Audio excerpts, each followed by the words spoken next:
Hello again. Well, it is clearly improvisation day, which I apologize for. It's improvisation day in part anyway.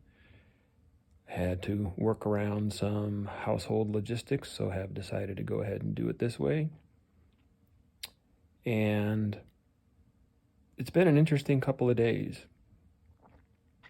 The last episode, or maybe the one before the most recent one, was about how refreshing it was to have worked through this near miss with a seductive crypto investing scammer character and experience, and really truly how refreshed I felt after having gone through it. And it really was a little bit of a surprise to me that in the intervening day or three that it was on my mind as much as it was. And then I had an experience yesterday that reminded me that people can get crossways with each other even when there isn't one person that's right and the other person is wrong. People can just be coming at things from two different perspectives or understandings, and that's just part of life. And it reminded me a couple of things, one of which is one of my countless favorite expressions, which is that the tunnel of conflict is the pathway to intimacy in any relationship.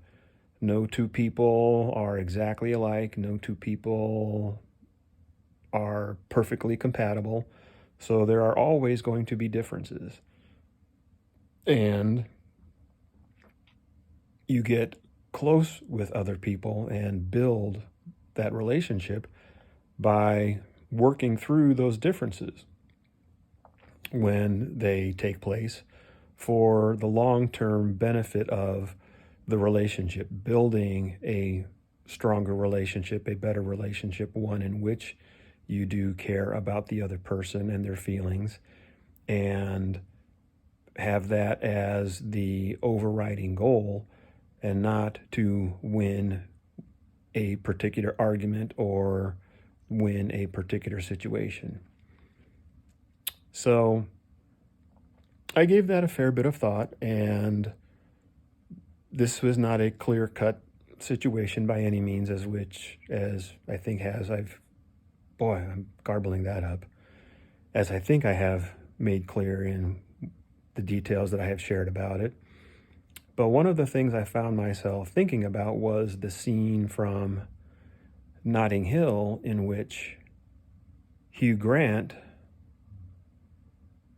realizes he has been a daft prick, in the words of one of his co-stars, when he turns down the Julia Roberts character, Anna Scott, when she's just a girl standing in front of a boy asking him to love her.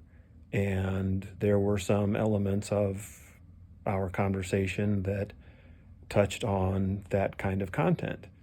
And it really made me think.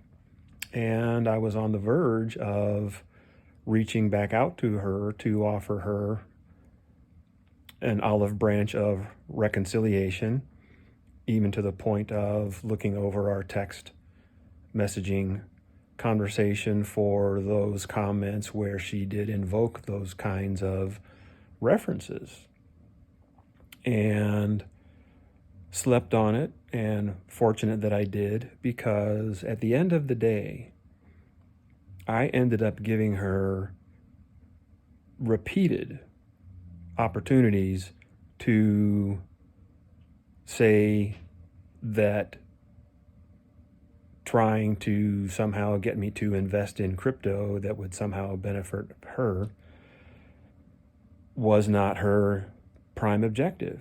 And she kept on not taking that opportunity. She kept on basically confirming it. So, when it's all said and done, I have satisfied myself and done my due diligence and taken my time and have reached a final conclusion. And what I have done with that is I have gone beyond that into taking some action to help protect other people. So, went on her Twitter account, looked at who she was following, looked at who was following her, looked for accounts with sizable followings, found some, and posted public service announcements with a screenshot of her account profile or bio so people could see her username, and just put the information out there for those people with large followings and let them know they had an opportunity for a public service announcement type tweet, just retweet what I had shared with them. And lo and behold, she follows some of the biggest accounts on Twitter. So pretty much have nuked that one. And while I realize that not everybody would agree with that approach, that it's indulging my vindictive streak, which I have mentioned previously, and part of what I want to say about that is I have spent an awful lot of time and work and effort and energy trying to be the best person I can be, and in order to have my best life. And everybody has their own definition of what that is. But as I have alluded to in previous episodes, it just really hasn't worked out that way, sort of like to a flamboyant and extreme degree. So I've just decided to indulge my true self and just let it rip. And that's what I've been doing for a good long while now. And, let the chips fall where they may. It doesn't really seem like it'd really get that much worse after trying it the other way for so long. So that's where I am at the moment. And a big part of why I want to share that is that this channel is not about trying to impress anybody or convince anybody or to get, pats on the back for how well you're doing. I think that's an ideal, but what it's really about is just being completely candid and authentic and genuine about the unvarnished reality and truth of what is actually taking place in your life. Who you are, what you do, for what it's worth, because sometimes we don't get it right. And we're going to do things that other people are going to maybe be critical of.